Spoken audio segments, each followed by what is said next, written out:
Yeah, super easy. Yeah, I can definitely do that. Yeah, 3 edits is fine. I can get that done in 1 week for sure.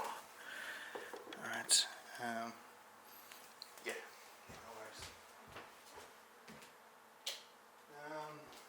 Yeah, I mean, that sounds about right. That's about what I charge anyway, so yeah, that's fine. Yeah, that's very reasonable. Yeah, that's about what I paid for myself. Yeah, so yeah, definitely.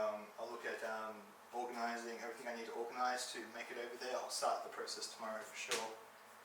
Alright, yeah, I'm looking forward to meeting the team over there, and yeah, I'm looking forward to making some really exciting projects. Alright, be in touch soon. Thanks for that. Alright, bye. Yes, going to Canada. Come on, it's happening. It's happening.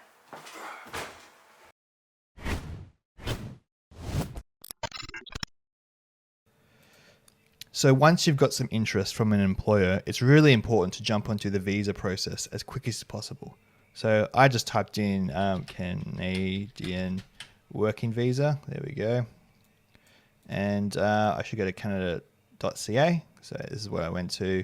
And then for me, travel and work as a youth, but whatever pertains to you, I'll let you just figure that one out for yourself. And I mean, yeah, these pages, there's a lot of links to go through, but basically I clicked on how to participate in IEC. And then an important thing you need to know is obviously who can apply. So obviously if you can, that's the first thing you need to find out in my opinion. And so you got the lists here. You got, and hopefully this will categorize what you were looking for in your working holiday. In your just overseas stay. For me, it's the working holiday. So because I want to work well, I don't have a job up for yet, but that I will. So that hopefully will improve my chances. But I want to work for more than one employer. That's an important reason why I'm not going to be a young professional. So I want to work for more than one employer. I initially want to go over there to work in weddings, shooting weddings. But then I eventually, for career progression, I want to go work in some movie and film and maybe commercial sector. And I may even be more than one location, maybe, just to mix it up. So that's the category that works for me. The other categories are young professionals. By the way, you have to be between 18 and 35 to apply for these type of visas. So if that doesn't include you, I'm sorry, but I'm sure you can find it out yourself. So this is one. If you have a job offer, even though this other one doesn't require it, I'd recommend it. It'll just help with your chances of getting a positive visa. And obviously, if you're self-employed, you can't do this. So this one's a little bit more convoluted in some ways. But if you're gone over there, if you got specialty skills, say something in IT or whatever your skill is, this could be a better one for you. And then I didn't really look into this one at all, but I think it's kind of more student related. You get some workplace internships. So maybe if you're just coming off uni or high school or something, and you want some extra work experience. Anyway, so for me, Australian and for the working holiday, and then this gives you a short little list of what I need to successfully make it over there. So just need to prove I'm an Australian citizen, and then I need your work permit. We no longer than the validity of my passport. So I just got a new passport the other day.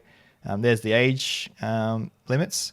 You need to bring $2,500 Canadian over there, which is really not much when you think about how much money you're going to need to spend if you're over there for over a year. It's pretty rudimentary stuff. Obviously, health insurance is important, and you need to have proof of a round trip or the ability to afford a round trip, and some other fees. So some of those other fees are the end.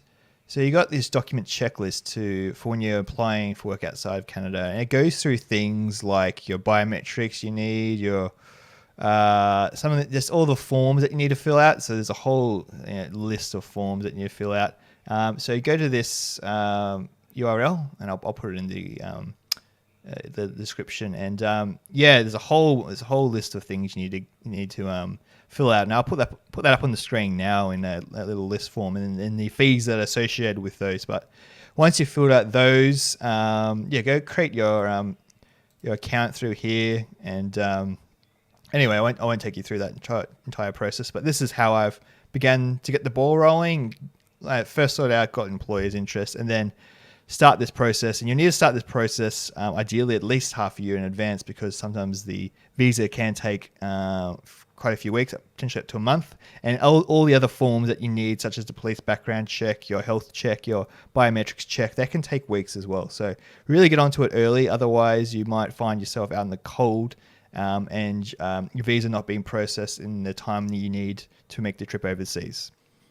All right, so here are all of my fees coming from Australia to Canada for my work visa. As you can see, it adds up to over $1,000. This is probably fairly similar for most people traveling to most countries. So keep that in mind before you start the process, that it's not just the flights and living expenses, but the visa itself can cost as much as a flight. All right, to round out the episode, I'm going to show you some stuff that's very, very important. If you followed my steps before, you'll get an employee contract from your overseas employer. It's very, very important that you read this contract quite carefully, because there could be some curveballs in there that you are not aware of, and that could actually ruin your entire experience. So this is a subcontractor's contract, and it's obviously it says no guaranteed work, no guaranteed hours. That's expected in a subcontractor contract, but obviously check that on your end. But then on top of that, it's got an exclusivity deal.